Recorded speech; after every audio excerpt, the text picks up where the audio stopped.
আপনাদের সামনে গুরুত্বপূর্ণ আলোচনা নিয়ে আসছেন হাফেজ হযরত মাওলানা আব্দুল আল ফজলুল হক সাহেব, ঢাকা। হাফেজ হযরত মাওলানা আব্দুল আল ফজলুল হক সাহেব, ঢাকা। হযরতকে তার গুরুত্বপূর্ণ আলোচনা পেশ করার জন্য আজকের মাহফিলের পক্ষ থেকে অনুরোধ জানাচ্ছি। আসসালামু আলাইকুম ওয়া রাহমাতুল্লাহি ওয়া বারাকাতুহু। ইন্নাল হামদালিল্লাহ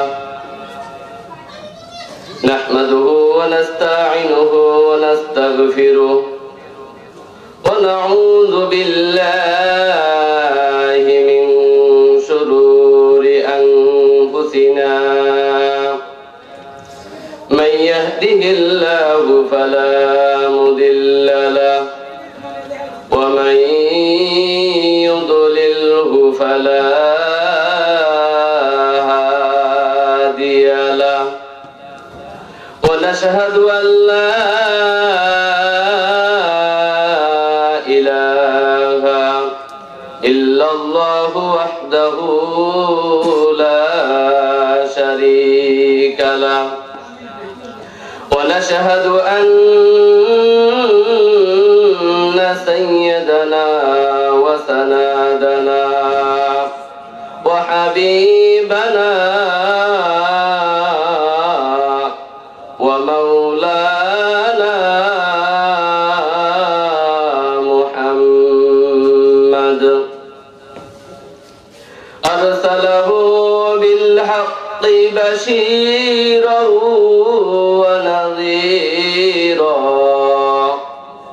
وداعيا إلى الله بإذنه وسراجا وقمرا منيرا. أما بعد فقد قال الله تعالى في كلامه المجيد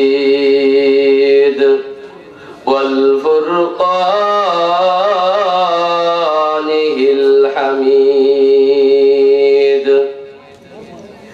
أعوذ بالله من الشيطان الرجيم.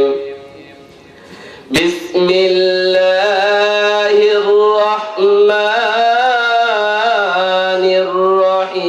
الرحيم. وقضى ربك ألا تعبدوا إلا إياه وبالوالدين إحسانا.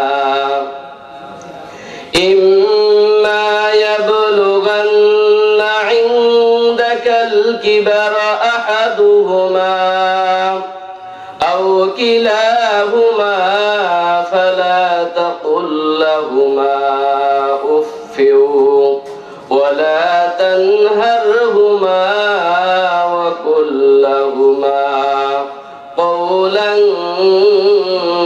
كريما.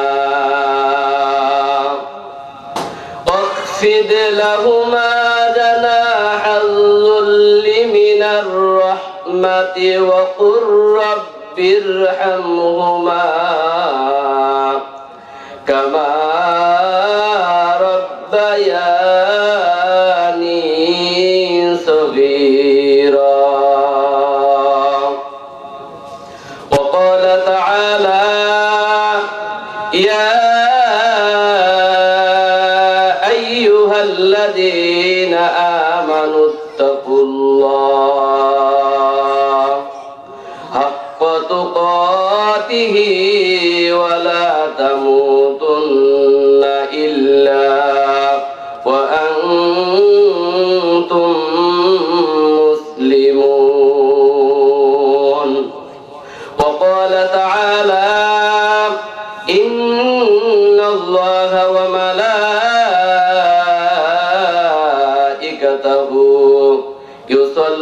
يصلون على النبي يا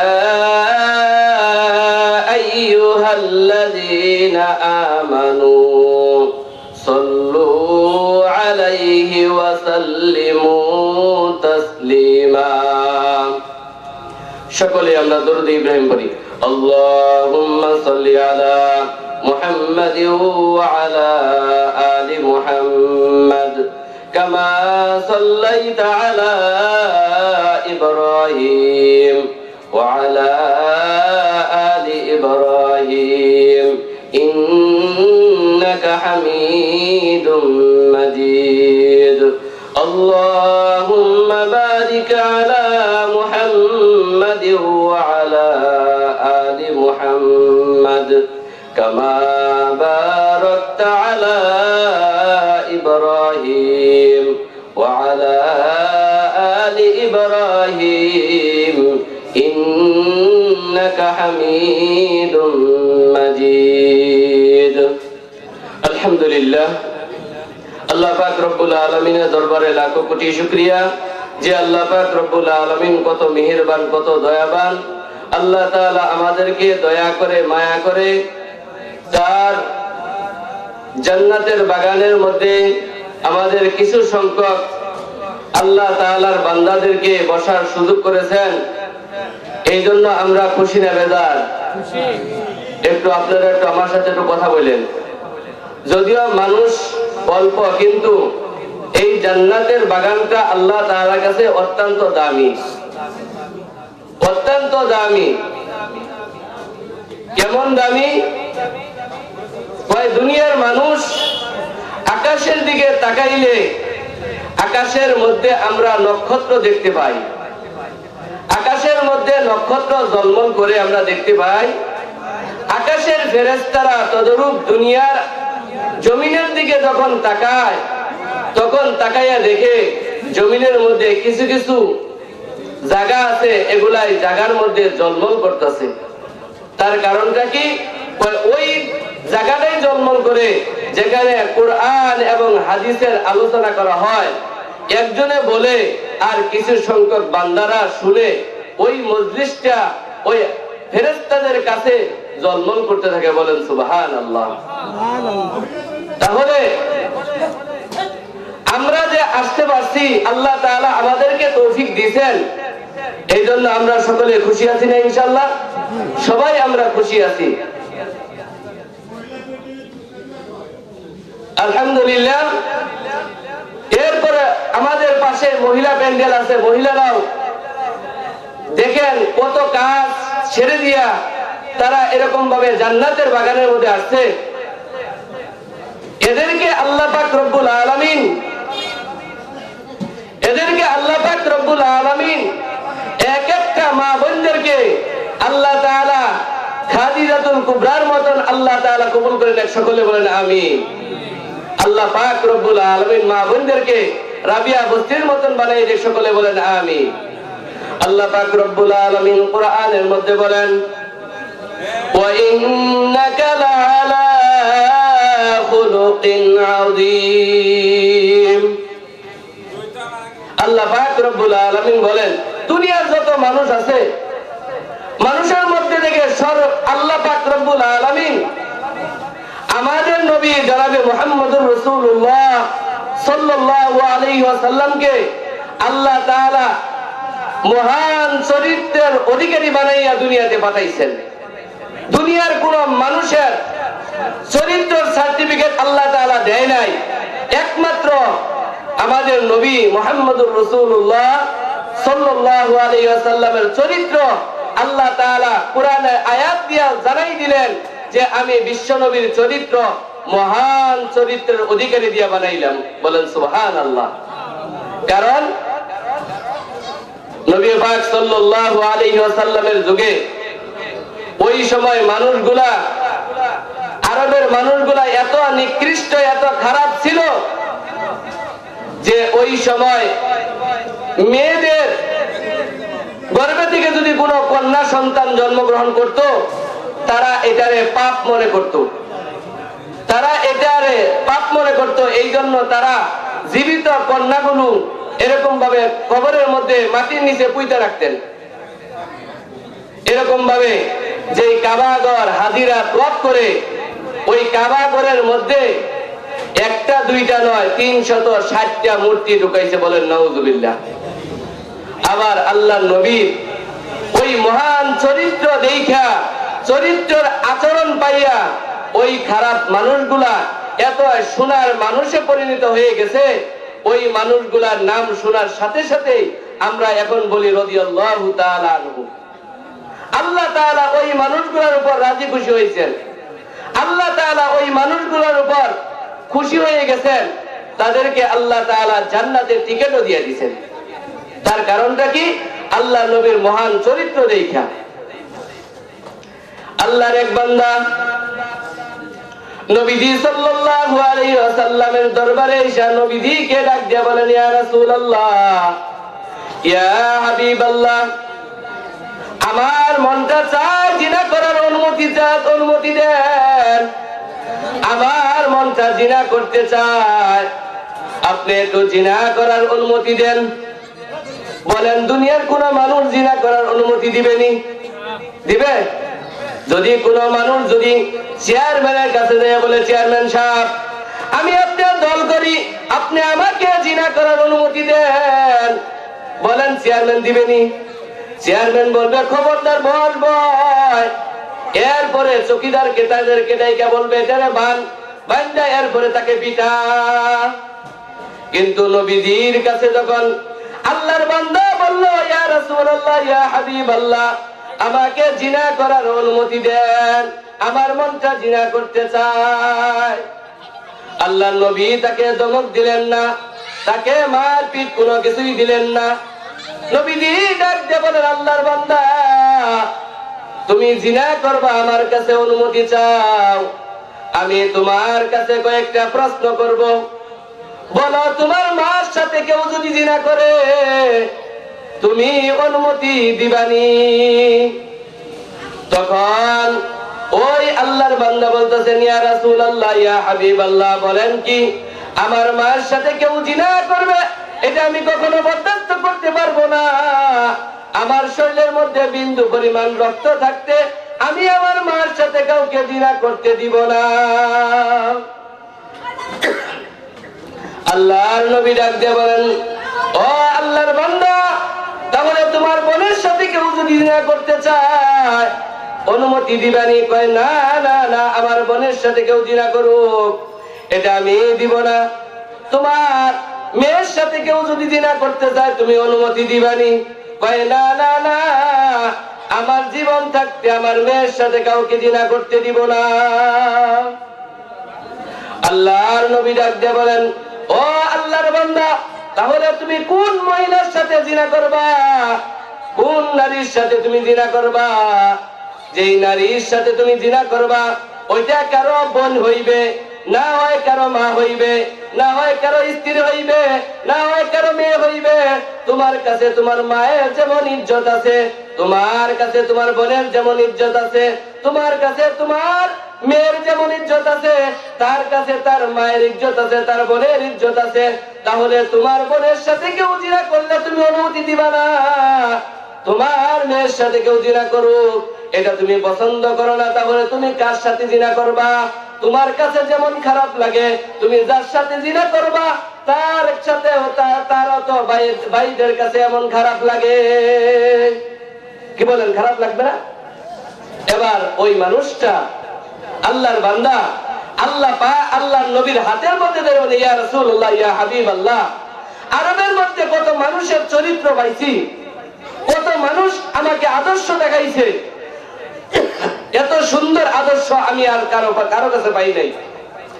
এই মুহূর্তে আমি তওবা করে নিলাম, আমি আর জিন্দেগিতে কোনোদিন জিনার কাজ করব না। বলেন সুবহানাল্লাহ। তাহলে এইভাবে আরবের মানুষগুলা এইভাবে তারা নবীর আদর্শ পাইয়া, নবীর চরিত্র পাইয়া তারা সুরায় মানুষে পরিণত হয়ে গেছে। একজন আল্লাহর এক বান্দা হযরত ওমর ফারুক রাদিয়াল্লাহু তাআলা আনহুর দরবার আইসা আমিরুল মুমিনিন উমর রাদিয়াল্লাহু তাআলার কাছে বিচার দিতেছে, হে আমিরুল মুমিনিন, আমার সন্তান, আমি বৃদ্ধ হয়ে গেছি গা, কিন্তু আমার সন্তান আমার খেদমত করে না, আমার সন্তান আমার সাথে সৎ ব্যবহার করে না। তখন আমিরুল মুমিনিন উমর রাদিয়াল্লাহু তাআলা আনহু ডাক দিয়ে বলতেছেন, তাহলে তোমার সন্তানের নাম কি? বলতেছেন, আমার সন্তানের নাম হইল, আমার সন্তানের নাম, এরকম ভাবে একটা জানোয়ারের কথা বলছে। বলার পরে আমিরুল মুমিনিন উমর রাদিয়াল্লাহু তাআলা আনহু ডাক দিয়ে বলতেছেন, ও সন্তানের পিতা, আল্লাহর বান্দা, তুমি তোমার সন্তানের হক আদায় করো নাই, এই জন্য তোমার সন্তানেরা বড় হওয়ার পরে তোমার হক আদায় করে না। আমাকে বিষয় ভিত্তিক দেওয়া হয়েছে পিতা মাতার হক, পিতা মাতার হক আমাকে বিষয় দেওয়া হয়েছে। এখন পিতা মাতার হক সন্তানের প্রতি, আর সন্তান পিতা মাতার প্রতি একটা হক আছে। যদি পিতা মাতা যদি সন্তানের হকগুলো যদি আদায় করে দেয়, তাহলে ওই পিতা মাতার হক সন্তান বড় হওয়ার পরে আদায় করে দিবে। কিন্তু আমাদের সমাজের মধ্যে পিতা মাতারা তারা সন্তানের হক আদায় করে না। যদি আদায় করত, তাহলে এই সন্তান বড় হওয়ার পরে মা বাবার খেদমতের কথা বলা লাগতো না, মা বাবার খেদমত করত। কিন্তু আমাদের সন্তানেরা, আমাদের আত্মীয় স্বজনেরা তারা পিতা মাতার খেদমত করে না। তার কারণটা কি? তার কারণ হইল একটাই, আমার সন্তানের যে হক ছিল এই হক গুলো আমরা আদায় করতে পারি নাই। প্রত্যেকটা সন্তান মা বাবার প্রতি একটা হক আছে, মা বাবার কাছে একটা পাওনা আছে, এই পাওনাগুলো আমরা আদায় করতে পারি নাই। এই জন্য আমাদের সন্তানেরা বড় হওয়ার পরে মা বাবার খেদমত করে না। প্রত্যেকটা সন্তান মা বাবার কাছে পাওনা কি? পাওনা, আপনার সন্তান যখন দুনিয়ায় আসে নাই, আপনার সন্তান চায় বাবার কাছে একটা পাওনা। ওই বাবা যদি ওই পাওনা যদি আদায় করে দেয়, তাহলে ওই সন্তান কখনো মা বাবার অবাধ্য হইবে না। এক নাম্বার বাবার কাছে পাওনা হইল, ও বাবা, তুমি আমার মা, যেই মাকে আমার জন্য নির্ধারণ করবা, ওই মাটা নামাজ পড়ে কিনা, ওই মা পর্দা করে কিনা, ওই মা কুরআন পড়নেওয়ালা কিনা।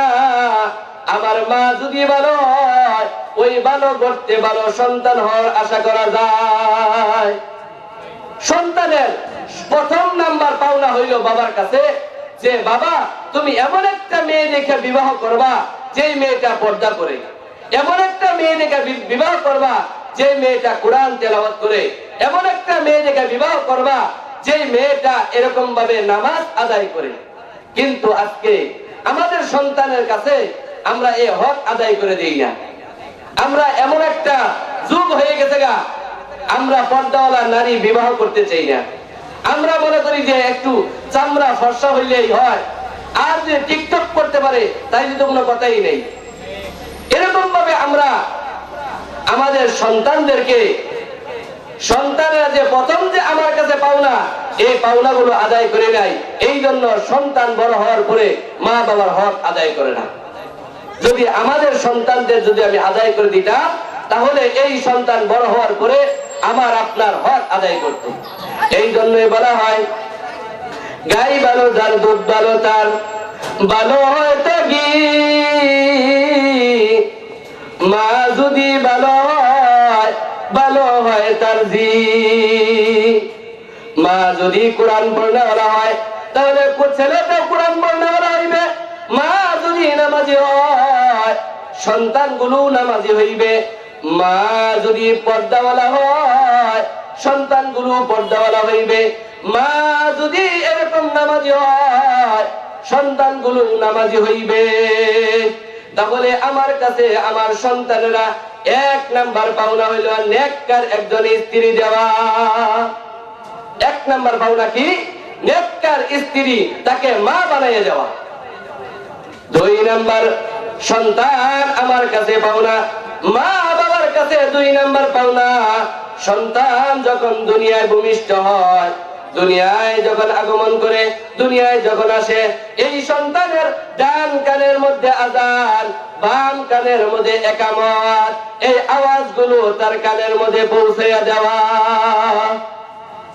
বলেন আমার আপনার সন্তানের এই হকগুলো আমরা কে কয়বার আদায় করছি?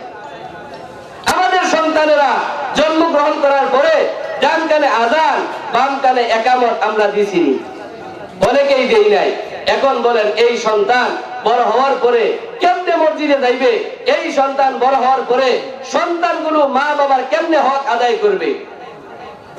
এখন তো মাশাআল্লাহ আমাদের মা বোনেরা, মা বোনদেরকে এখন বাচ্চা হয় সিজারে, হাসপাতালের মধ্যে বাচ্চা হয়, তার আত্মীয় স্বজনেরা চলে যায়, মার পেট থেকে যখন সন্তান দুনিয়ায় আসে, আসার পরে ডান কানে আযান, বাম কানে ইকামত, এগুলো আমরা দেই না।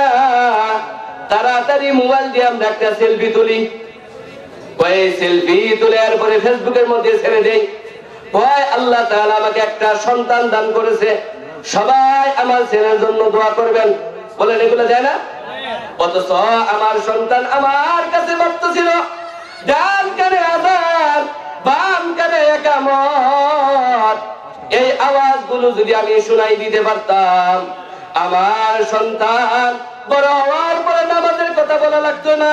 কারণ এই সন্তানের কলবের ভিতরে সর্বপ্রথম যে আওয়াজটা গেছে, আল্লাহ তাআলা সবচেয়ে বড়, আল্লাহ ছাড়া কোনো মাবুদ নাই, মুহাম্মদুর রাসূলুল্লাহ সাল্লাল্লাহু আলাইহি ওয়াসাল্লাম আল্লাহ তাআলার বন্ধু, আল্লাহ তাআলার বান্দা এবং রাসূল।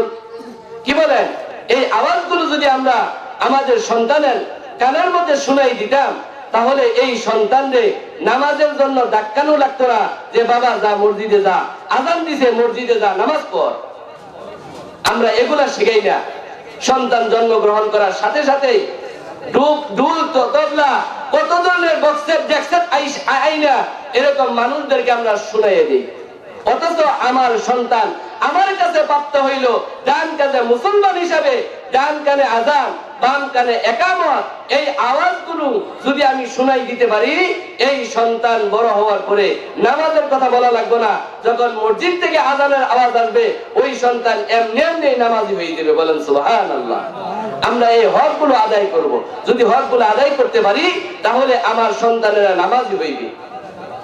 এবার 3 নাম্বার হক হইল সন্তানের 3 নাম্বার মা বাবার কাছে পাওনা হইল 7 দিনের দিন যদি সম্ভব থাকে, যদি আপনার সামর্থ্য থাকে, তাহলে যদি ছেলে হয় তার নামে 2টা খাসি জবাই করা, আর যদি মেয়ে হয় তাহলে 1টা খাসি জবাই করা। এটা হলো 7 দিনের দিন, এবং সুন্দর একটা অর্থ দেখে একটা নাম রাখা, সুন্দর একটা অর্থ দেখে নাম রাখা। কিন্তু আজকে আমরা অনেকে আকিকা করি ঠিক, কিন্তু আমার আপনার সন্তানের নাম এমন ভাবে নাম রাখি, এখন এই নাম শোনার পরে আপনার সন্তান, আমার সন্তান মুসলমানের সন্তান না হিন্দুর সন্তান চিনা বড় দায়। নাম রাখে বল্টু, নাম রাখে বাদল, নাম রাখে আকাশ। বলেন কোন মানুষের নাম যদি আকাশ রাখে, বলেন হিন্দু মানুষের ভিতরে, হিন্দু ভাইদের ভিতরে আকাশ নাম আছে না? মুসলমানের সন্তানের নাম যদি আকাশ রাখে, এখন এই নামটা যদি শুনেন, এখন হিন্দুরা মুসলমান চিনা বড় দায়। এই জন্য আল্লাহ নবী সাল্লাল্লাহু আলাইহি ওয়াসাল্লাম বলেন, 7 দিনের মাথায় এরকম ভাবে তোমার সন্তানের এমন একটা সুন্দর একটা নাম রাখবা, যেই নামটা শোনার সাথে সাথে মানুষ বুঝতে পারে তোমার এই নামটা মুসলমানের নাম, এই সন্তানটা মুসলমান।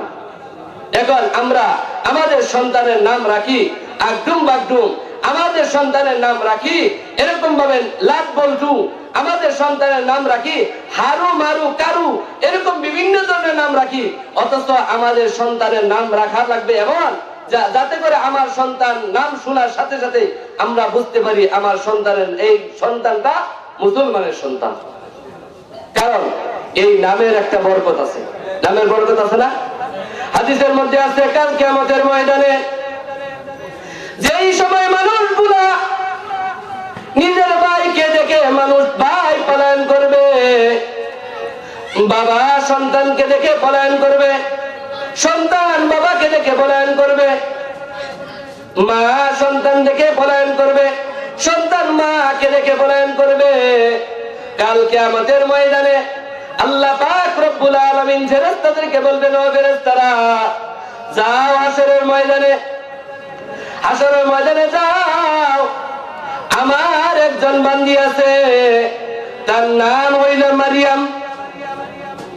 মারিয়ামকে আমি আল্লাহ পাক রব্বুল আলামিন মাফ করে দিয়েছি, তাকে আমি জান্নাতের ঘোষণা করে দিয়েছি। যাও যাও হাশরের ময়দানে মারিয়াম নামক যে মহিলা আছে, ওই মহিলাকে আমার দরবারে নিয়ে আসো। মারিয়াম নামক মহিলা এবার এই ফেরেশতারা তারা এরকম ফেরেশতা যাইয়া হাশরের ময়দানে ডাক দিয়ে বলেন, ও মারিয়াম কে আছো, তোমাকে আল্লাহ পাক রব্বুল আলামিন মাফ করে দিয়েছে, আল্লাহ তাআলা তোমাকে মাফ করে দিয়েছে। এখন এই কথা শোনার সাথে সাথে দুনিয়ার যত মারিয়াম নামক যত মহিলা আছে সবাই দাঁড়াইয়ে যাইবে, ফেরেশতারা আশ্চর্য হয়ে যাইবে। আল্লাহ তাআলাকে বলবে, আল্লাহ এটা আবার কেমন করলা, তুমি তো মারিয়াম নামক এক মহিলার কথা বললা, কিন্তু হাশরের ময়দানে হাজার হাজার লক্ষ লক্ষ মারিয়াম নামক মহিলারা তারা সবাই দাঁড়ায় গেছে, সবাই দাঁড়ায় গেছে, তুমি কোন মারিয়ামের কথা বলছো? আল্লাহ পাক রব্বুল আলামিন বলেন, ও ফেরেশতারা আমি ঈসা নবীর মা মারিয়ামকে আমি বলেছি, আর কোন মারিয়ামকে আমি বলি নাই, ঈসা নবীর মা মারিয়ামকে আমি বলেছি। এবার ফেরেশতারা যখন ঘোষণা করবেন, তোমাদের সবাইকে বলে নাই, ঈসা নবীর মাকে, ওই ঈসা নবীর মা দাঁড়িয়ে যাও, আর বাকি সবাই বইসা দাও। এবার সমস্ত মারিয়াম তারা চোখের পানি ছেড়ে কাঁদতে থাকবে, সবাই কাঁদতে থাকবে, আল্লাহ তাআলা দেখবে। আল্লাহ পাক রব্বুল আলামিন ফেরেশতাদেরকে বলবেন, ও ফেরেশতারা তারা সবাই দাঁড়াইছিল, এখন তাদেরকে বসার জন্য বলছে, তারা কান্দে কেন, তারা চোখের পানি ছেড়ে কাঁদতেছে কেন? তাদেরকে যখন জিজ্ঞাসা করা হইবে, তারা বলবে, ও আল্লাহ তুমি যখন মারিয়াম নামক ব্যক্তিকে ডাক দিছ, আমি মনে করছি আমাকে ডাক দিছ, এই জন্য আমি দাঁড়াই গেছি, তুমি আমাকে মাফ করে দিয়েছ, এই জন্য সারা দুনিয়া যত মারিয়াম নামক যত মহিলা আছে সবাই দাঁড়িয়ে গেছে। এবার তোমার ইজ্জতের কসম, তুমি যদি মাফ না করো আমরা মাফ পাবো না।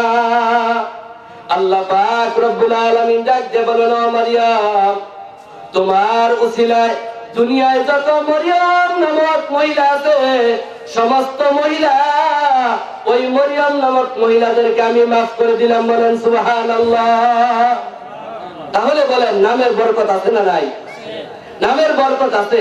আমরা কিন্তু আজকে দেখি মুসলমানের সন্তান নাম রাখি হিন্দু সন্তানের সাথে মিলাইয়া, অথচ আমার আপনার কলিজার টুকরা সন্তান কাল কিয়ামতের ময়দানে যদি জিজ্ঞাসা করে যে বাবা তুমি আমার নাম এই নাম রাখছো কেন, এই নাম রাখছো কেন, তাহলে কিন্তু আমরা ধরা পড়ে যাইব। নামের এত এত তাসির যে কাল কিয়ামতের ময়দানে এই নামের উসিলায় আমি আপনি মাপ পাইয়ে যাইব। আবার অনেকে আছে এমন একটা নাম রাখে, ওই নামটা মানুষ বললে অনেক সময় যখন বড় হয় তখন ওই নাম বললে সে লজ্জা পায়, এরকম আছে না? অনেক মানুষ আছে বড় হওয়ার পরে এখন একজনের নাম রাখছে বল্টু। এখন এই বল্টু যদি বড় হয়, বল্টু বড় হওয়ার পরে মানুষ যদি বলে বল্টু, তাইলে সে রাগ হয় না? রাগ হয়ে যায়, কারণ সে দুঃখে আর এটা কাউকে বলতে পারে না, কারণ তার মা বাবা রাখছিল। এই জন্য নাম যখন রাখবো ইসলামিক অর্থ দিকে আমরা নাম রাখবো। কারণ এক ব্যক্তির নাম রাখছিল ফ্যানসারা। ফ্যানসারা বুঝলেন আপনারা? ওই মা বোনেরা যে ভাত রান্না করে, ভাত রান্না করার পরে যে মানে পানি বলতে যে একটা ফ্যান হয়, ওটাকে বলে ফ্যান। এখন ওই মানুষটার নাম রাখছে ফ্যানসারা। কেন রাখছে? সে গরিব ছিল, মানুষের বাড়িতে যাইয়া এরকম ভাবে হাত পাততো, মানুষ ফ্যান পানি কিছু ফ্যান বাদ দিত। এই জন্য এখন চলতে চলতে এক সময় তার নাম মানুষ ডাকতে ডাকতে গিয়ে বলছে ফ্যান ছাড়া। এখন এই লোকটা আস্তে আস্তে পরের বাড়িতে কাজ করতে করতে করতে এক সময় এলাকার মধ্যে বড় লোক হয়ে গেছে। এলাকার মধ্যে একটা বড় লোক হয়ে গেছে গা। এখন চিন্তা করলো আমার তো অনেক মান সম্মান, টাকা পয়সার কোনো অভাব নাই, কিন্তু আমার নাম এমন একটা হয়ে গেছে গা, আমার নাম ফ্যান ছাড়া। এখন এই নামটা তো পাল্টানো দরকার। এলাকার চেয়ারম্যানকে ডাক দিল। চেয়ারম্যানকে ডাক দিয়ে বললেন, চেয়ারম্যান সাহেব, আমার তো মান সম্মানের কোনো অভাব নাই, আমার টাকা পয়সার কোনো অভাব নাই, কিন্তু আমার একটা এমন একটা নাম পড়ে গেছে গা, এই নামটা পাল্টানো দরকার। এখন কি করা যায়? কয় তাহলে এলাকার সবার কাছে তো যাইয়া বলা যাইবে না যে আমার নাম অমুক। এখন সবাইকে দাওয়াত করে নিয়ে আসছে, সবাইকে দাওয়াত করে নিয়ে আসছে যে নাম পাল্টানোর জন্য। চেয়ারম্যান সাহেব সবাইকে দাওয়াত দিছে, সবাই আসছে, গরু জব করে খাওয়াই দিছে। খাওয়ানোর পরে এবার চেয়ারম্যান সাহেব সবাইকে ডাক বলতে, ভাই সাহেব, আপনাদেরকে দাওয়াত করানো হয়েছে এই জন্যই, দাওয়াত খাওয়ানো হয়েছে আমাদের ভাই যার নাম ছিল ফ্যানসাদা, উনি তো অনেক টাকা পয়সার মালিক হয়েছে। এখন এই সন্তান এত টাকা পয়সার মালিক হয়েছে, এখন তার নাম যদি ফ্যানসাদা হয় তাহলে কেমন খারাপ দেখা যায় না? এখন এই নামটা পরিবর্তন করার জন্য আপনাদেরকে দাওয়াত করেছি। এখন সবাই চিন্তা করলো তার নামটা কি দেওয়া যায়। তখন চেয়ারম্যান সাহেব বললো, এতদিন ছিল তার নাম ছিল ফ্যানসাদা, আজকাল থেকে তার নাম হয়ে গেল মধু চাটা। বলেন, আজকাল থেকে কি হয়ে গেল গা? মধু চাটা। এখন ওই বাড়িওয়ালা বলতেছে, হায় হায়, আমার সব গেল। এতদিন নাম ছিল আমার ফ্যানসাদা, এখন মধু চাটা, মানে তার চাঁদা তার থেকে দূর হইল না। তার মানে হইল আমাদের সন্তানের নাম যখন আমরা রাখবো, একটু ভাইবা চিন্তা কইরা একবার ইসলামিক অর্থ দেখে আমরা নাম রাখবো। তাহলে আমাদের সন্তানেরা মা বাবার কাছে একটা সুন্দর একটা নাম, মা বাবার কাছে একটা হক, সুন্দর একটা নাম রাখা। সুন্দর একটা যদি নাম রাখতে পারি, এই নামের উসিলায় আল্লাহ তাআলা মাফ করে দিতে পারে। এরপরে সন্তান যখন আস্তে আস্তে বড় হয়ে যায়, 7 বছর বড় হয়ে 7 বছর বয়স হয়, তখন এই সন্তানকে নামাজের আদেশ করা, 10 বছর পর্যন্ত নামাজের কথা বলা। 10 বছর বয়স হয়ে গেল যদি নামাজ আদায় না করে, তাকে শাসন করা, এটা মা বাবার কর্তব্য।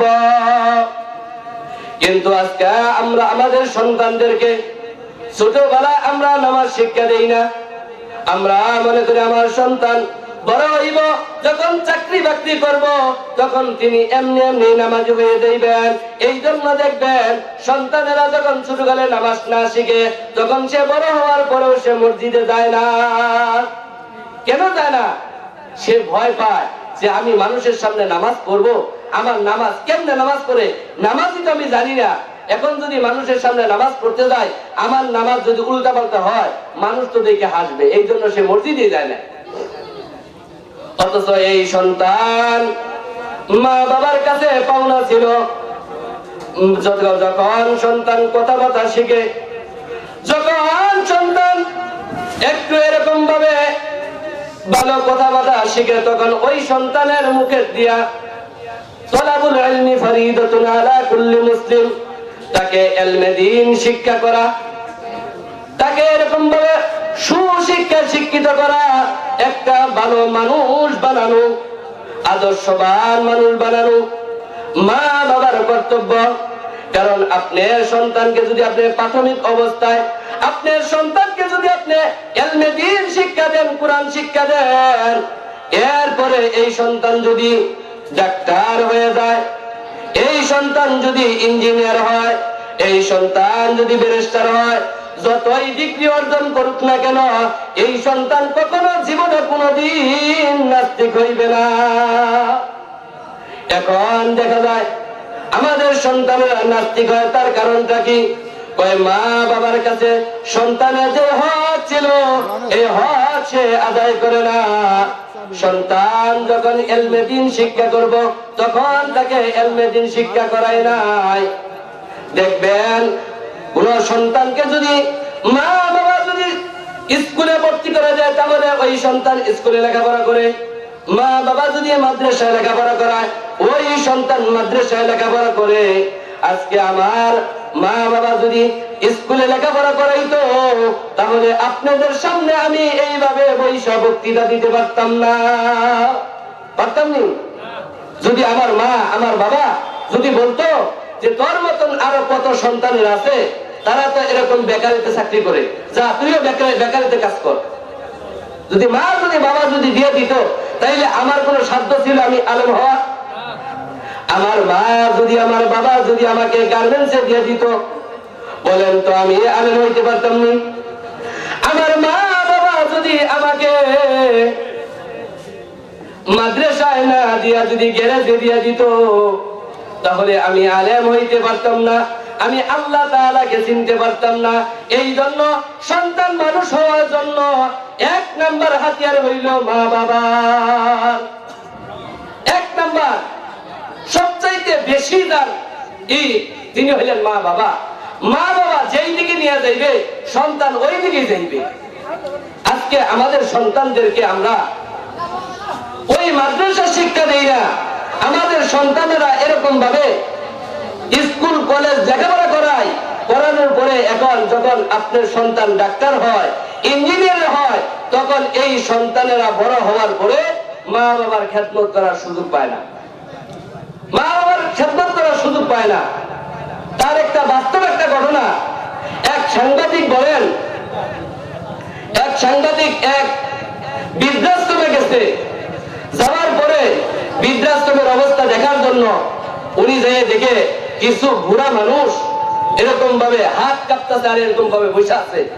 একবার সাংবাদিক যে এক মুরব্বী মুখের মধ্যে মাইক ধরছে, বাবা আপনার এই অবস্থা কেন, আপনার কি কোনো সন্তানাদি নাই? তখন ওই মুরব্বী চোখের পানি ছেড়ে বলতেছেন, বাবা আমার সন্তান 3 জন সন্তান আছে। তাহলে 3 জন সন্তান থাকার পরেও এরপরে আপনার বৃদ্ধাশ্রমে আসতে হইলো, তার কারণটা কি? বাবা কি বলবো, চোখের পানি ছেড়ে বলতেছে, বাবা আমার 3 জন সন্তান, একজন ডাক্তার, একজন ইঞ্জিনিয়ার, একজন ব্যারিস্টার, 3 জন সন্তানকে আমি লেখাপড়া করাইছি, শিক্ষায় শিক্ষিত করেছি, কিন্তু আমার সন্তানদেরকে আমি মানুষ বানাইতে পারি নাই। দেখছেন কত শিক্ষায় শিক্ষিত হয়েছে, কত সার্টিফিকেট অর্জন করছে, কিন্তু এরপরেও বাবা বলতেছে আমার সন্তানকে এত শিক্ষায় শিক্ষিত করলাম কিন্তু আমার সন্তানদেরকে আমি মানুষ বানাইতে পারি নাই। এই জন্য আজকে আমার এই হাল। তাহলে আপনার তো কোনো, আপনার সন্তানের এত টাকা পয়সা, আপনার এত কিছু আছে, এরপর আপনি বৃদ্ধাশ্রমে কেন? বাবা কি বলবো, আমি যখন আমার বড় ছেলের বাসায় যাই, আমার বড় ছেলের বউয়ে আমাকে দেখে আমার ছেলের সাথে ঝগড়া করে, আমাকে থাকতে দিবে না, আমার বাসায় রাখবে না। আমি আমার এই অবস্থা দেখে আমার সন্তানকে বলি তোমরা সুখে থাকো, তোমার বাসায় থাকবো না, আমি মেজু ছেলের বাসায় যাব। এবার বাবা মেজু ছেলের বাসায় যখন যায়, মেজু ছেলের বউ এরকমই করে, এবার ওই ছেলের সাথে ঝগড়া করে। এই অবস্থা দেখার পরে বাবা সহ্য করতে পারে না, এবার ছোট সন্তানের কাছে যখন গেছে, ওই ছোট সন্তানের বউ এই একই ব্যবহার করে। এবার উনি একাই নিজে নিজে ডিসিশন নিছেন, আমি আমার কোন সন্তানের বাড়িতে থাকবো না, আমি নিজে ইচ্ছা করে আমি বৃদ্ধাশ্রমে চলে যাইব। দেখেন এই সন্তানের কোনো অভাব নাই, টাকা পয়সার কোনো অভাব নাই, ব্যাংক ব্যালেন্সের কোনো অভাব নাই, কিন্তু তাদের মধ্যে পিতামাতার যে ভালোবাসা, এই ভালোবাসা তাদের ভিতরে নাই। কেন নাই? এই সন্তানগুলোর হক যে ছিল, বাবা মার প্রতি যে একটা কর্তব্য ছিল, ওই মা বাবা তাদের হক আদায় করে নাই বিধায় সন্তানগুলো বড় হওয়ার পরে মা বাবার হক আদায় করে না। আমাদের সন্তানের হক যদি আমরা আদায় করতাম তাহলে আমাদের সন্তানেরা বড় হওয়ার পরে পিতামাতার হক আদায় করত।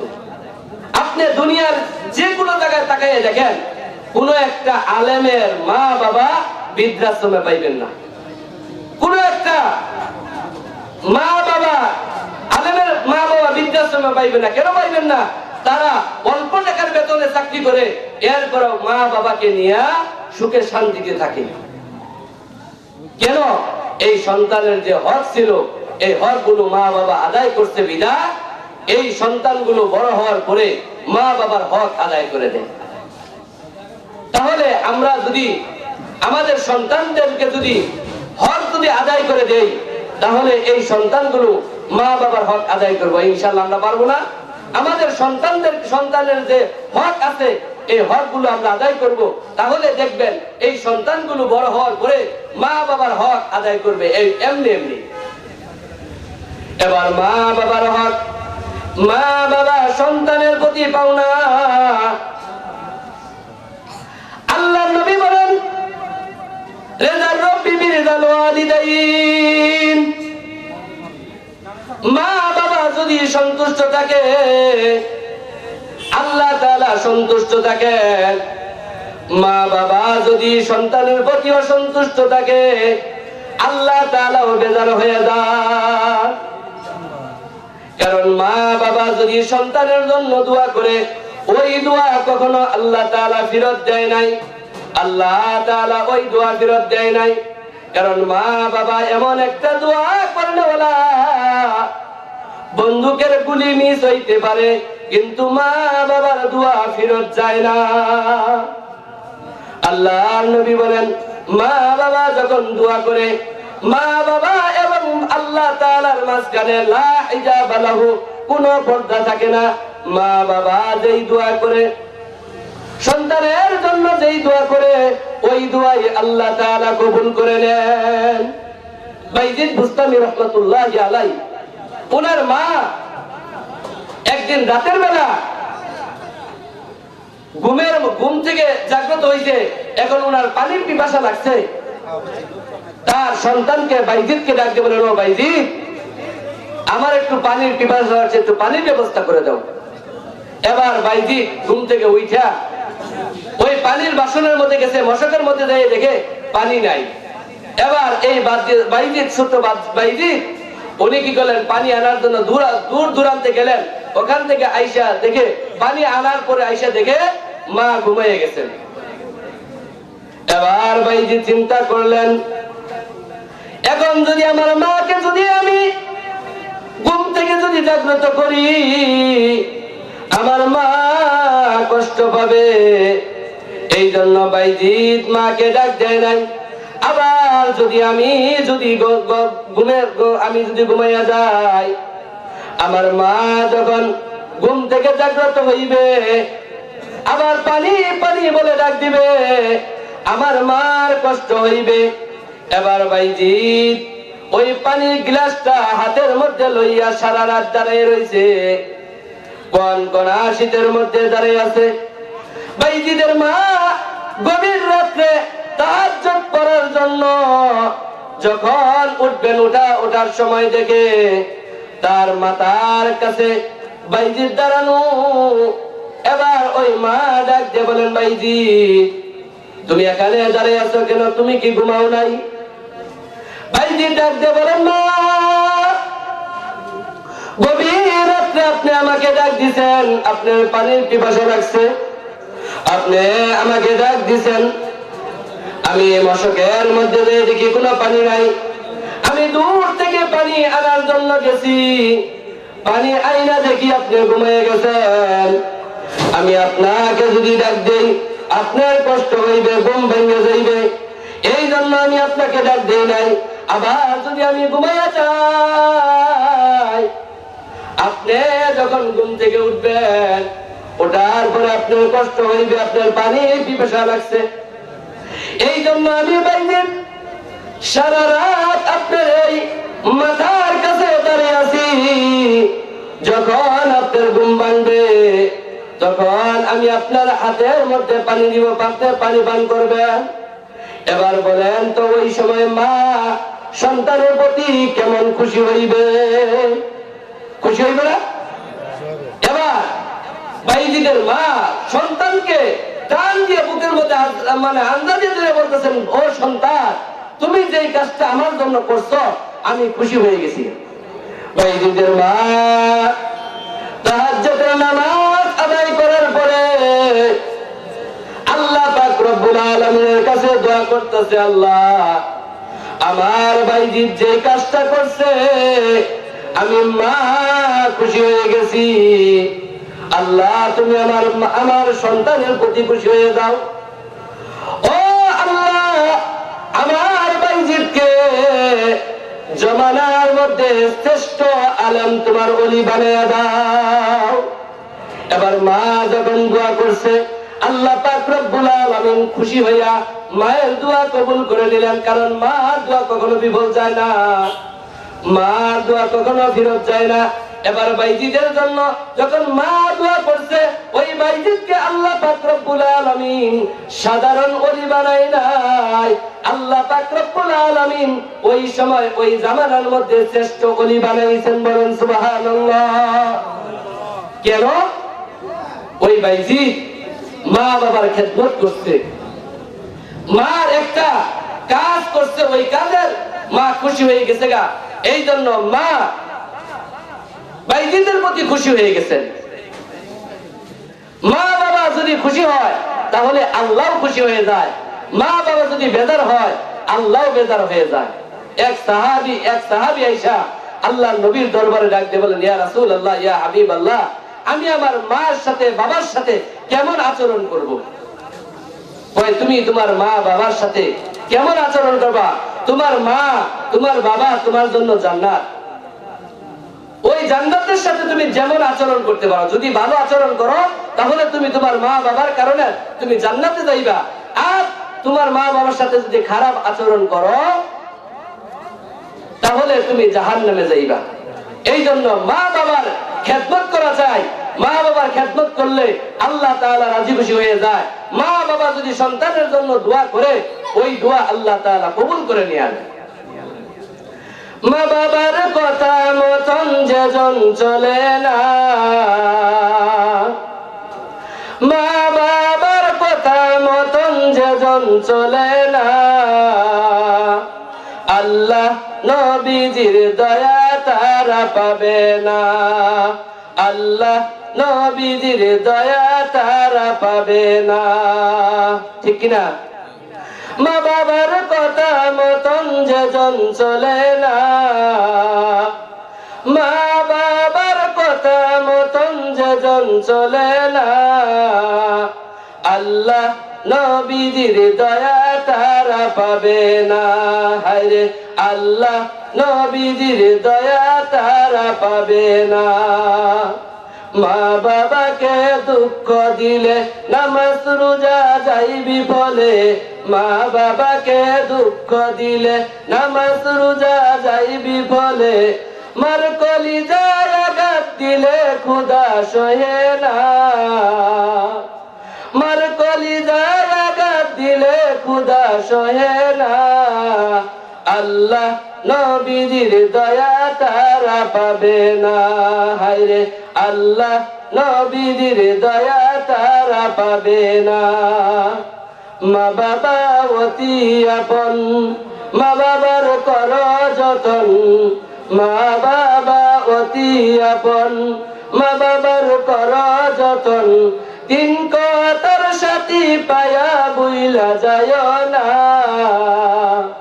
তিন কথার সাথী পায়া বুইলা যায় না, আল্লাহ নবীজির দয়া তারা পাবে না। হায়রে আল্লাহ নবীজির দয়া তারা পাবে না, আল্লাহ নবীজির দয়া তারা পাবে না। মা বাবার কথা মতন যেজন চলে না, মা বাবার কথা মতন যেজন চলে না, আল্লাহ নবীজির দয়া তারা পাবে না। হায়রে আল্লাহ নবীজির দয়া তারা পাবে না। ঠিক কিনা? এই জন্য মা বাবাকে কখনো কষ্ট দেওয়া যাইবে না। যদি মা বাবাকে কষ্ট দেন তাহলে আল্লাহ তাআলা অত অসন্তুষ্ট হয়ে যায়। কারণ আল্লাহ তাআলার কাছে মা বাবা যদি দোয়া করে, ওই দোয়া আল্লাহ তাআলা কবুল করে নেন। আল্লাহ তাআলার কাছে মা বাবা যদি বদ দোয়া করে, ওই বদ দোয়াও আল্লাহ তাআলা কবুল করে নেন। আল্লাহ নবী সাল্লাল্লাহু আলাইহি ওয়াসাল্লাম হাদিসের মধ্যে বলেন বনি ইসরাইলের এক ঘটনা। বনি ইসরাইলের এক ঘটনা, হযরত জুরাইজ রাহমাতুল্লাহি আলাইহি উনি অনেক বড় আল্লাহওয়ালা, তৎকালীন যুগে আল্লাহর ওলি আবেদ ছিলেন, আল্লাহর ওলি হয়ে গেছেন। এত আমল করতে করতে করতে করতে আল্লাহ পাক রব্বুল আলামিন তাকে ওলি বানিয়েছেন, বলেন সুবহানাল্লাহ। এই হযরত জুরাইজ রাহমাতুল্লাহি আলাইহি এরকম ভাবে নিরিবিলি পরিবেশে ইবাদত বندگی করতেন। কিভাবে? পাহাড়ের চূড়ায় ওইটা একটা ঘর বানাইছে, ওই ঘরের মধ্যে বৈশা বৈশা আল্লাহ তাআলা জিকির করেন, আল্লাহ তাআলার ইবাদত বندگی করেন, তাসবিহ তাহলিল করেন, নামাজ পড়েন, শেষ সাথে ওইটা তাহাজ্জুদের নামাজ আদায় করেন। কারণ তাহাজ্জুদের নামাজ ছাড়া কেউ আল্লাহর ওলি হইতে পারে না। পৃথিবীর ভিতরে যত আল্লাহর ওলি হয়েছে তাহাজ্জুদের নামাজ পড়ে আল্লাহর ওলি হয়েছে। কারণ আল্লাহ তাআলা বলেন وَمِنَ اللَّيْلِ فَتَهَجَّدْ بِهِ نَافِلَةً لَكَ عَسَى أَن يَبْعَثَكَ رَبُّكَ مَقَامًا مَحْمُودًا। পৃথিবীর ভিতরে যে সমস্ত আল্লাহর বান্দা অথবা বান্দি শেষ রাত্রে ওইটা, গভীর রাত্রে ওইটা তাহাজ্জুদের নামাজ আদায় করবে, ওই নামাজ পড়ার পরে যখন আল্লাহ তাআলার কাছে দোয়া করবে, আল্লাহ পাক রব্বুল আলামিন ওই সময় বান্দার দোয়া কবুল করে নেন, বলেন সুবহানাল্লাহ। যারা তাহাজ্জুদের নামাজ আদায় করে তাদেরকে আল্লাহ তাআলা ওলি বানিয়ে নেন, আল্লাহ তাআলা তাদেরকে মাকামে মাহমুদ পর্যন্ত পৌঁছায়া দেন। এবার জুরাইজ আল্লাহর ওলি রাতের বেলা এরকম ভাবে নামাজ আদায় করতেন। একদিন জুরাইজের মা, জুরাইজ ঘরের মধ্যে দাঁড়ায় দাঁড়ায় নামাজ আদায় করতেছেন। জুরাইজের মা ঘরের বাহির থেকে ডাক দিয়ে বলতেছেন, ও জুরাইজ, আমার পানির পিপাসা লাগছে। ও জুরাইজ, এইভাবে একবার না, দুইবার না, তিনবার জুরাইজকে ডাক দিছে। এবার জুরাইজ নামাজের মধ্যে আছেন। জুরাইজ মনে মনে চিন্তা করতেছেন, সলাতি ওয়া উম্মি, এক দিক দিয়ে আমি নামাজ আদায় করতেছি, আর ওদিক দিয়ে আমার মা ডাক দিতেছে। নামাজ চাইলে আমি কিভাবে আমার মায়ের ডাকে সাড়া দেই? কারণ আমি আল্লাহ তাআলার সামনে দণ্ডায়মান হয়েছি, আমি আল্লাহ তাআলার সামনে আমি দাঁড়ায় নামাজ আদায় করতেছি। এবার জুরাইজ যখন মনে মনে চিন্তা করতেছেন সলাতি ওয়া উম্মি, আবার জুরাইজের মা যখন ডাক দিলেন, ও জুরাইজ, আমার পানির পিপাসা লাগছে। একবার দুইবার নয়, তিনবার জুরাইজকে ডাক দিছে। আর হাদিসের মধ্যে আছে মাসআলাগতভাবে মা বাবা সন্তানের কাছে এত বেশি পাওনা, সন্তান যদি কোনো নফল নামাজের মধ্যে দাঁড়ায় আর মা যদি সন্তানকে ডাক দেয়, ও আব্দুর রহমান, ওই সন্তানের মাসআলা হইল ওই নফল নামাজ চাইরা মা বাবার ডাকে তখন সাড়া দেওয়া। মা বাবা এত পাওনা যে নফল নামাজ চাইরা দিয়া মা বাবা ডাকে সাড়া দেওয়া। কোন সন্তানকে যদি কোনো মা বাবা এরকম ভাবে নামাজের নফল নামাজের মধ্যে ডাক দেয়, ওই সময় নফল নামাজ ছাইরা দিয়া এরপরে মা বাবার ডাকে সাড়া দেওয়া। কারণ মা বাবা এমন একটা জিনিস, মা যদি দুই হাত তুলে দোয়া করে ওই দোয়া আল্লাহর দরবারে কবুল হয়ে যায়। বাস্তব একটা ঘটনা, পাকিস্তানের মুফতি শফি রহমাতুল্লাহি আলাইহি, ওনার ছেলের নাম হইল তকি উসমানী দামাত বারাকাতুহুম। উনি এমন বড় একটা ওলি, এমন বুজুর্গ মুফতি যে এই পৃথিবীর ভিতরে শ্রেষ্ঠ মুফতি যাকে বলা হয়, তকি উসমানী দামাত বারাকাতুহুল আলিয়া। উনার বাবা মুফতি শফি রহমাতুল্লাহি আলাইহি, উনি একদিন এরকম অসুস্থ হয়ে গেছেন। আর ওই সময় তকি উসমানী এবং তার ভাই রফি উসমানী তারা দুইজনে হজে যাইবে, হজের টিকিট সবকিছু রেডি করছে, টিকিটও কেটে ফেলাইছে, কিন্তু হজে যাইবে। আর ওই সময় তার বাবা অসুস্থ হয়ে গেছে। আমি শুধু খালি বুঝাবার জন্য, মা বাবা কেমন দামি জিনিস, এই দামি জিনিস বুঝাবার জন্য বলতেছি। এবার তকি উসমানী এবং রফি উসমানী দুইজনে হজে যাইবেন, আল্লাহর ঘর তওয়াফ করবেন, নবীজি রওজার মুবারকে যাইয়া সালাম পেশ করবেন। আর এই সময় তার বাবা অসুস্থ হয়ে গেছে। এবার তকি উসমানী এবং রফি উসমানী দুইজনেই ওই হজে যাওয়া বন্ধ করে দিলেন, বাবার খেদমত করতে শুরু করলেন। বাবাকে হাসপাতালে নিয়ে গেলেন, বাবার চিকিৎসার ব্যবস্থা করলেন, বাবাকে সুস্থ করলেন, এইরকম ভাবে চিকিৎসা করলেন। চিকিৎসা করার পরে বাবা যখন সুস্থ হয়ে গেছে, এবার বাবা ডাক দিয়ে বলেন সন্তানদেরকে, ও তকি উসমানী, তোমরা তো হজে যাওয়ার কথা ছিল, তোমরা হজে যাইবা, হজের টিকিট কাটছো, তোমরা হজে যাও নাই কেন? তোমাদের সব কিছুই তো রেডি ছিল, তোমরা কেন হজে যাও নাই? এবার তকি উসমানী ডাক দিয়ে বলেন, বাবা আমরা ওই হজের মধ্যে যাইব, আল্লাহর নবী তো বলে নাই হজে গেলেই হজ কবুল হয়ে যায়, হজে গেলেই যে হজ কবুল হয়ে যাবে এমন কথা বলে নাই। কিন্তু নবী বলেছে, কোন মা বাবার চেহারার দিকে যদি সুনজরে যদি একবার তাকায়, আল্লাহর নবী বলেন ওই মানুষটার আমলনামার ভিতরে কবুলতি একটা হজের সওয়াব দান করে দেই। বলেন সুবহানাল্লাহ। এবার তকি উসমানী ডাক দিয়ে বলেন, বাবা হজ তো আমাদের ঘরের মধ্যে আছে, আমরা ইচ্ছা করলে দৈনিক 100 হজের সওয়াব আমরা পাইতে পারি, এই জন্য আমরা ওই হজের মধ্যে যাই নাই। আপনি অসুস্থ হয়ে গেছেন, আপনার চেহারার দিকে আমরা যতবার তাকাইব ততবারই আমাদের আমলনামার ভিতরে হজের সওয়াব যাইতে থাকবে। বলেন তো, এই কথাটা যখন বাবা শুনছে, বাবা আনন্দ হয়ে গেছে না? বাবা আনন্দে আত্মহারা হয়ে চোখের পানি ছাইরা আল্লাহ তাআলার কাছে দোয়া করে, আল্লাহ আমার সন্তানেরা আমার খেদমত করার জন্য তোমার বাইতুল্লাহ যাইতে পারে নাই, তোমার নবীর রওজা জিয়ারত করতে পারে নাই, আমি তার বাবা হইয়া তোমার কাছে দোয়া করি, আমার এই সন্তানদেরকে এমন হজ করাইবা আমার সন্তানেরা যেন হিসাব করতে না পারে, আমার সন্তানেরা যেন হিসাব করতে না পারে কত হজ আমি করেছি। বাস্তবে তখন এইরকম হয়ে গেছে গা।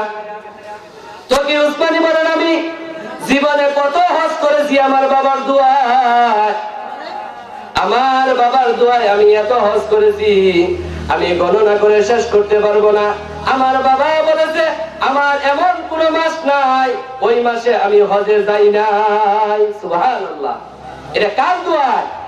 বাবার দোয়া। এই জন্যই আমরা মা বাবার কাছে দোয়া নিব। মা বাবা যদি দোয়া দেয় ওই দোয়ার বরকতে আপনি দুনিয়াতেও বড়লোক হয়ে যাইবেন, আখিরাতেও জান্নাতের মেহমান হয়ে যাইবেন। এই জন্য মা বাবার কাছে দোয়া নিতে হইবে, মা বাবার কাছ থেকে এরকম ভাবে বড় বড় দোয়া নিতে হইবে। এবার জুরাইদ যখন জুরাইদের মা যখন জুরাইদকে ডাক দিলেন, জুরাইদ নামাজ শেষ করে নাই, জুরাইদ ওই মার কথা শুনে নাই, মার ডাকে সাড়া দেয় নাই। এবার মা রাগ হইয়া জুরাইদকে ডাক দিয়ে বলে, জুরাইদ আমি তোকে 3 বার ডাক দিলাম, তুই আমার কথার জবাব দিলি না, আমার চেহারাটা তোর দেখতে মন চায় না, আমি মা তোর জন্য বদদুয়া করলাম, তুই বেশ্যা মহিলার চেহারা না দেখা তুই দুনিয়ার থেকে বিদায় নিবি না। মা দোয়া করছে, এখন মার দোয়া তো কবুল, মা দোয়া করছে, মায়ের দোয়া কবুল হয়ে গেছে গা। এবার জুরাইদ আল্লাহর ওলি, এবার উনি ইবাদত করতেছেন। হঠাৎ করে এক রাত্রে এক এরকম ভাবে সুদর্শন সুন্দরী এক নারী বেশ্যা মহিলা, উনি এরকম ভাবে জুরাইদের দরজার মধ্যে টুকটুক করে ডাকতেছে, ঠকঠক করে আঙ্গুলের টোকা দিতেছে। এবার জুরাইদ যখন দরজা খুলছে, খোলার পরে দেখে একটা সুন্দরী এক নারী। ওই মহিলা ডাক দিয়ে বলতেছেন, ও জুরাইদ, এত গভীর রাত্রে তোমার দরজার কিনারে আমি আসছি, এই রাত্রে তুমি আর আমি ছাড়া আর কেউ নাই, তুমি আমার সাথে এখন যা ইচ্ছে তাই করতে পারো, আমি তোমার সাথে খারাপ আচরণ করার জন্য, তোমার সাথে জিনা করার জন্য আসছি, তুমি এখন যা ইচ্ছা তাই করতে পারো, আমি এত সুদর্শন সুন্দরী একজন নারী দুনিয়ার কোনো মানুষ দেখবে না। জুরাইদ ডাক দিয়ে বলে, ও নারী, ও মহিলা, যাও যাও, আমার দরবার থেকে চলে যাও, দুনিয়ার কোন মানুষ যদি না দেখে, আমার আল্লাহ তো দেখে। কি বলেন? আল্লাহ দেখে না? দুনিয়ার কোন মানুষ দেখে নাই, কিন্তু আমার আল্লাহ দেখে। ও নারী, তুমি আমার দরবার থেকে চলে যাও। এবার ওই বেশ্যা মহিলা তার সাথে অনেক চেষ্টা করলো, পারলো না। এবার পাহাড় থেকে যখন নিচে নামছে, নামার পরে দেখে এক রাখাল শুয়ে আছে। ওই রাখালকে ডাক দিয়ে বলল, রাখাল, দেখো আমি কত সুন্দরী নারী, আমার সাথে তুমি যদি জিনার কাজ করতে পারো, দেখো এমন সময় কেউ নাই, তুমি আর আমি ছাড়া আর কেউ নাই। এবার রাখাল চিন্তা করলো, না চাইতেই যদি জিনিস পাওয়া যায় তাহলে কে না চায়, তাহলে দেখা যাইতেছে এত সুন্দর একজন নারী আমি এটা কোথাও পাইব না, কিন্তু আমার দরজার সামনে হাজির হয়েছে। এবার ওই রাখাল ওই বেশ্যা মহিলার সাথে এরকম খারাপ আচরণ করলো, জিনার কাজ করলো। এই জিনা করার কারণে ওই বেশ্যার মহিলার পেটের মধ্যে বাচ্চা গেল। এবার এই মহিলা যখন আস্তে আস্তে 1 মাস 2 মাস 3 মাস এরকম পার হয়ে যায়, এবার ওই মহিলার পেট যখন উঁচা হইতে লাগলো, এবার এলাকার লোকেরা তাকে জিজ্ঞাসা করলো, তোমার স্বামী নাই, তোমার বিবাহ হয় নাই, তোমার কোনো এরকম ভাবে স্বামী নাই, তাহলে তোমার গর্ভে বাচ্চা কেন, তুমি কার সাথে জিনা করছো? এবার ওই নারী ওই মহিলা বলতেছে, আমি জুরাইদের সাথে জিনা করছি। নাউজুবিল্লাহ। জুরাইদের সাথে জুরাইদ আমার সাথে জিনা করছে, এই জিনা করার ফসল হইতেছে আমার পেটের মধ্যে যে বাচ্চা, এই বাচ্চার পিতা হইল জুরাইদ।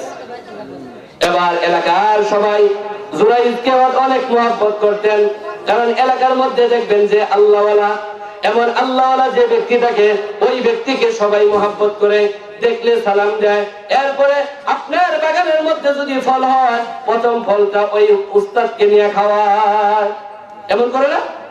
এবার ওই সময় যদি কোন বাড়িতে কোন ফল হইতো, নতুন ফল হইতো, ওই জুরাইদকে আগে খাওয়াইতেন। এবার সবাই যখন জানতে পারলো যে জুরাইদ দিনের বেলা ইবাদত করে, আমাদের সামনে ইবাদত করে, আমাদের সামনে আল্লাহওয়ালা সাজে, আর রাতের বেলা এরকম খারাপ কাজ করে, বলেন তো এখন ওই লোকগুলা কেমন শত্রু হয়ে গেল। এবার এই কথা শোনার সাথে সাথে ওই মানুষগুলা জুরাইদের ঘরের মধ্যে যাইয়া জুরাইদের ঘর এরকম ভাবে ভেঙে দিল, আর ডাক দিয়ে বলেন, ও জুরাইদ, আমাদের সামনে তুমি এত আল্লাহ দেখাও, আর ভিতরে ভিতরে তুমি এরকম ভাবে নারীদের সাথে তুমি জিনা করো, উপরে তোমার ফিটপাট আর ভিতরে তোমার সদরঘাট, এরকম বলে না? উপরে ফিটপাট, ভিতরে সদরঘাট। তুমি আমাদের সামনে ইবাদত বندگی করো, আমাদের সামনে আল্লাহওয়ালা সাজো, আর রাতের বেলা তুমি জিনার কাজ করো, তোমার এই ইবাদত খানায় এই ঘর আমরা রাখবো না, এই ঘর আমরা আর রাখবো না। এবার ঘর ভাঙিয়ে দিলেন। ঘর ভাঙার পরে এবার যেই মানুষগুলা জুরাইদকে এত মহব্বত করতেন, এই মানুষগুলা জুরাইদকে এত মার দিলেন, মারতে মারতে একবারে আহত করে ফেলেন। এবার জুরাইদ ডাক দিয়ে বলেন, ও ভাইরা, তোমরা আমাকে কেন মারতেছ? আমি তো কিছুই বুঝতেছি না। এবার তারা বলতেছেন, জুরাইদ তুমি বুঝো নাই, দিনের বেলা আমাদের সামনে আল্লাহওয়ালা সাজো, আর রাতের বেলা ওই নারীর সাথে, বেশ্যা মহিলার সাথে তুমি রাত কাটাও। ওই বেশ্যা মহিলার পেটের মধ্যে বাচ্চা, আর ওই বাচ্চার বাবা নাকি তুমি, এই জন্যই আমরা তোমাকে মারি। জুরাইজ ডাক দিয়ে বলেন, তাহলে ওই নারীকে, ওই মহিলাকে আমার সামনে নিয়ে আসো। এবার ওই মহিলাকে যখন জুরাইজের সামনে আনা হইল, জুরাইজ ডাক দিয়ে বলেন, ও নারী, সত্যি করে বলো, তোমার পেটের মধ্যে যে বাচ্চা, এই বাচ্চা তুমি কার থেকে লইছ? এবার ওই বেশ্যা মহিলা বলতেছেন, জুরাইজ, ওই আমার পেটের মধ্যে যে বাচ্চা আছে, এই বাচ্চার পিতা হইলা তুমি। বলেন, আরো বেশি বিপদে পড়ে গেছে না? এতক্ষণ তো আলাদা ছিল, এখন সামনাসামনি যখন বলছে তখন লোকেরা আরো বেশি খেপে গেছে না।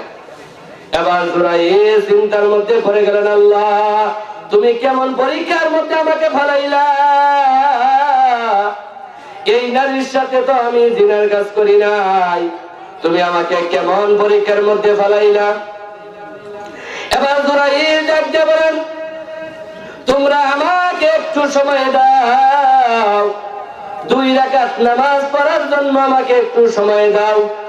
2 রাকাত নামাজ পড়ার পরে আমি এই মহিলার পেটের সন্তানকে আমি প্রশ্ন করব, যদি এই সন্তান যদি আমাকে যদি পিতা বলে সাব্যস্ত করে, আমাকে তোমরা যা ইচ্ছা তাই করতে পারো। এবার লোকেরা বলতেছেন, ঠিক আছে যাও, 2 রাকাত নামাজের জন্য তোমাকে সময় দেওয়া হইল, যাও তাড়াতাড়ি তুমি 2 রাকাত নামাজ পড়ে নাও। এবার জুরাইজ 2 রাকাত নামাজ আদায় করলেন। নামাজ আদায় করার পরে আল্লাহ তাআলার কাছে দোয়া করতেছেন, আল্লাহ, কেমন একটা পরীক্ষার মধ্যে ফেলাইলা আমাকে, এত একটা বড় পরীক্ষার মধ্যে আমাকে ফেলাইলা। এই মহিলার সাথে তো আমি জিনার কাজ করি নাই, আর তুমি তো ভালো জানো আমি জুরাইজ কেমন তোমার আল্লাহর ওলি। আল্লাহ, তুমি আমাকে এখান থেকে তুমি আমাকে বাঁচাও। এবার জুরাইজ দোয়া করার পরে জুরাইজ ওই মহিলার পেটের দিকে তাকাইয়া ওই পেটের সন্তানকে বলতেছেন, এই মহিলার সন্তান, তুমি সত্যি করেই বলো তোমার বাবাকে। এই কথা যখন বলছে, আশেপাশের লোকেরা তারা হতভম্ব হয়ে গেছে। কয় কি 3 বছর 1 বছর বয়স না হইলে সন্তানের কথা কয় না, আর পেটের মধ্যে থাকতেই কথা কইবে? জুরাইজ তো পাগল হয়ে গেছে গা। এবার জুরাইজ যখন ওই সন্তানের দিকে ইশারা করলেন, যদি তুমি আল্লাহর হুকুমে তুমি যদি যায় থাকো, তাহলে তুমি বলো তোমার বাবাকে। এবার পেটের থেকে ওই সন্তান ডাক দিয়ে বলেন, আমার বাবা হইল তোমাদের পিছনে যে রাখালটা দাঁড়ানো আছে, ওই রাখালটাই হইল আমার পিতা। রাখালটা হইল আমার পিতা। এবার বলেন, আল্লাহর ওলি হইছে, আল্লাহ তাআলা তাকে মাকামে মাহমুদ পর্যন্ত পৌঁছাই দিয়েছে, কিন্তু মার বদদুয়া ফিরত যায় না। মা বদদুয়া করছে যে আল্লাহ তাআলা যেন তোকে নারীর ফিতনা না দিয়া যেন তোকে মরণ দেয় নাই। এবার জুরাইজ এত বড় একটা ফিতনার মধ্যে পড়ে গেছে, ফিতনার থেকে আল্লাহ তাআলা তাকে বাঁচাই দিয়েছে। এই জন্য আমরা আমাদের মা বাবার খেদমত করব। যদি আমরা আমাদের মা বাবার খেদমত করি, তাহলে আমরা দুনিয়াতেও কামিয়াবি হইব, আখিরাতেও আল্লাহ তাআলা আমাদেরকে দামি করে দিবেন। এখন যাদের মা বাবা আছে, আল্লাহ পাক রব্বুল আলামিন কোরআনের মধ্যে বলেন, وَقَضَى رَبُّكَ أَلَّا تَعْبُدُوا إِلَّا إِيَّاهُ وَبِالْوَالِدَيْنِ إِحْسَانًا। আল্লাহ পাক রব্বুল আলামিন বলেন, ও দুনিয়ার মানুষ, তোমরা সর্বপ্রথম আমি আল্লাহর ইবাদত বندگی করবা। কার ইবাদত করবা? আমরা আল্লাহর ইবাদত করব। আল্লাহর ইবাদত করবা। আল্লাহর ইবাদত করার পরে 1 নাম্বার শর্ত হইল, তোমরা যখন আমি আল্লাহ তাআলার ইবাদত বندگی করবা, 2 নাম্বার তোমাদের কাছে আমার হুকুম হইল, তোমার মা বাবার সাথে ভালো আচরণ করবা, তোমার মা বাবার খেদমত করবা, তোমার মা বাবার ইহসান করবা। তোমার মা অথবা বাবা 2 জন অথবা 2 জনের মধ্যে যদি একজনও থাকে, ওই মা বাবার খেদমত করে জান্নাত কামাই করে এরপরে তুমি দুনিয়া থেকে যাইবা। মা বাবার সাথে খারাপ আচরণ করা যাইবে না। মা বাবার সাথে ইহসান করবা, মা বাবার সাথে ভালো আচরণ করবা। আর এমন আচরণ করবা, অনেক সময় দেখা যায় মা বাবা যখন সন্তানকে কোনো কাজের কথা বলেন, কারণ কেন আপনি আমি মা বাবার খেদমত করব না? মা বাবার খেদমত আমরা কেন করব না? কারণ ওই মা আমাকে আপনাকে একদিন 2 দিন নয় 10 মাস 10 দিন গর্ভে ধারণ করেছে। আমি আপনি যখন পেটের মধ্যে ছিলাম, আমার মা যখন ঘরের মধ্যে শুয়ে আছে, রাতের অর্ধেক রাত যখন রাত 12টা বা 1টা 2টা বাজে, তখন আমার মার কলিজার মধ্যে যখন আমি রাখি দিছি, আমার মার ঘুম ভাঙে গেছে। আমার মা চোখের পানি ফালাইয়া, চোখের পানি চাইরা বাড়ির বিদায় দিছে, কিন্তু দুনিয়ার কোন মানুষের কাছে বিচার দেয় না।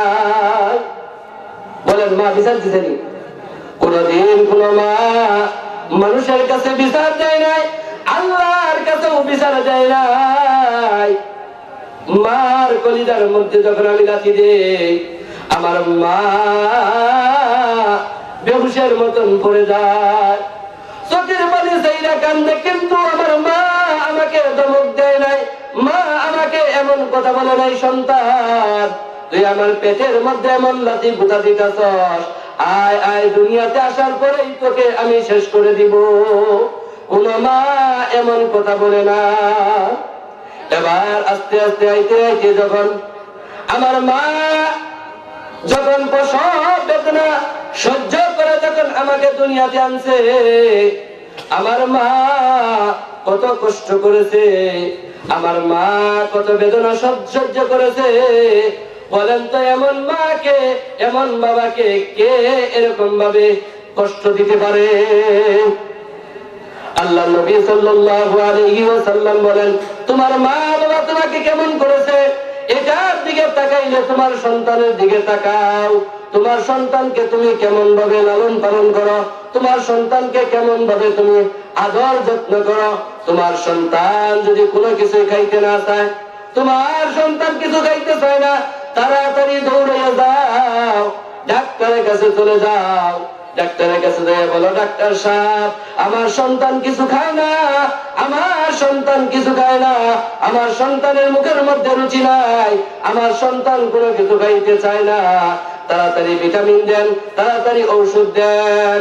অথচ আমার মা আমার বাবা বৃদ্ধ হয়ে গেছে, তাদের মুখের মধ্যে এখন ওরকম আগের মতন রুচি নাই, আমার মা বাবাকে আমি কোনোদিন ওষুধ কিনা দেই না। সন্তানের একটু যদি খাওয়া বন্ধ করে দেয়, তাইলে বাবা ব্যতিব্যস্ত হয়ে যায়, অস্থির হয়ে যায়, তাড়াতাড়ি ডাক্তারের কাছে চলে যায়। এরপরে যদি সন্তান যদি না খায়,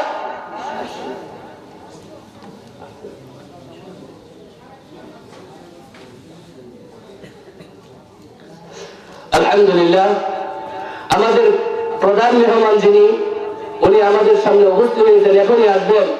এই জন্য এখনো আমরা যারা রাস্তাঘাটে এদিক সেদিক ঘোরাফেরা করতেছি, ঘোরাফেরা না করে আমরা মাহফিলের প্যান্ডেলে চলে আসি। আমাদের প্রধান আকর্ষণ, যার জন্য আমরা এখন পর্যন্ত বসে আছি, ইনি এখনই আসবেন। এই জন্য আমরা মা বাবার খেদমত করব। যদি আমরা আমাদের মা বাবার খেদমত করি, তাহলে আল্লাহ পাক রব্বুল আলামিন আমাদের জন্য এরকম ভাবে কি করবেন, আমাদেরকে জান্নাত দিয়ে দিবেন। কারণ আল্লাহ নবী বলেন, মা বাবা যদি খুশি হয়, মা বাবা যদি সন্তুষ্ট থাকে সন্তানের প্রতি, আল্লাহ তাআলাও তার প্রতি সন্তুষ্ট হয়ে যান। মা বাবা যদি অসন্তুষ্ট হয়, মা বাবা যদি সন্তানের প্রতি রাগ হয়, তাহলে আল্লাহ তাআলাও তার প্রতি রাগ হয়ে যায়। আল্লাহ পাক রব্বুল আলামিন আমাদের সকলকেই যে কথাগুলো আমি বলছি, আল্লাহ তাআলা আমাদের সকলকে আমল করার তৌফিক দান করুক। সকলে বলেন আমিন। সবাই যেন আমরা মা বাবার খেদমত করতে পারি। যাদের মা বাবা আছে, অথবা মা অথবা বাবা দুইজনের মধ্যে একজন আছে, তাদের আমরা খেদমত করব। আর যাদের মা বাবা নাই, তারা আমরা মা বাবার জন্য দোয়া করব, রব্বির হামহুমা কামা রব্বায়ানি সগীরা। এই কথা বলে আমরা আল্লাহ তাআলার কাছে দোয়া করব। আল্লাহ তাআলা আমাদের সকলকেই যেন কথাগুলোর উপর আমল করার তৌফিক দান করুক। সকলে বলেন আমিন। ওয়া আখিরু দাওয়ানা আলহামদুলিল্লাহি রাব্বিল আলামিন। আসসালামু আলাইকুম ওয়া রাহমাতুল্লাহ।